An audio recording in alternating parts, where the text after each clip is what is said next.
Hello everyone, feels design BD চ্যানেলে আপনাদের স্বাগতম। চোখের নিচের কালো দাগ কিভাবে দূর করতে হয় তা এই ভিডিওতে দেখানো হলো।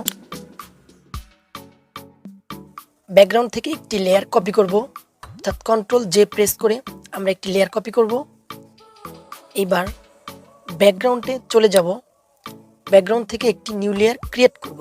এই যে এখানে নিউ লেয়ার ক্রিয়েট করলেই একটি লেয়ার ক্রিয়েট হয়ে যাবে, অর্থাৎ লেয়ার 1 এবং লেয়ার 2 চলে আসলো। লেয়ার 1 সিলেক্ট করে মাউসের রাইট বাটন প্রেস করলে এরকম একটি ইন্টারফেস শো করবে। এখান থেকে কনভার্ট টু স্মার্ট অবজেক্টে প্রেস করব।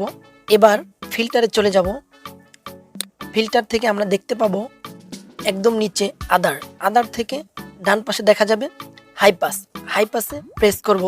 হাই পাসের জন্য এরকম একটি ইন্টারফেস শো করবে। এখান থেকে আমরা রেডিয়াস দিব 4.5 পিক্সেল, দেন ওকে।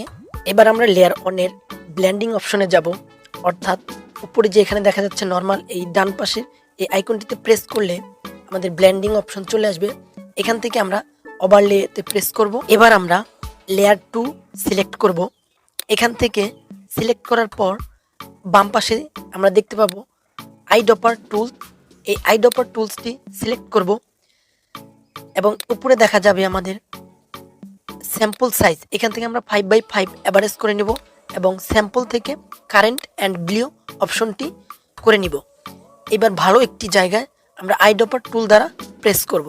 এবার সেই কালারটি ফরগ্রাউন্ড কালারে পরিণত হয়ে যাবে। এখন আমরা ব্রাশ টুল দিয়ে ব্রাশ টুলের সাইজ কিছুটা ছোট বড় করে নিতে হবে। অপাসিটি 50 আশেপাশে রাখলে ভালো এবং ফ্লো ঠিক একই রকম 50-র আশেপাশে রাখার চেষ্টা করব। এইবার আমরা জাস্ট কার্সর দ্বারা ড্র্যাগ করব। ড্র্যাগ করলে দেখুন আমাদের যে ডার্ক সার্কেলটি দূর হয়ে যাচ্ছে।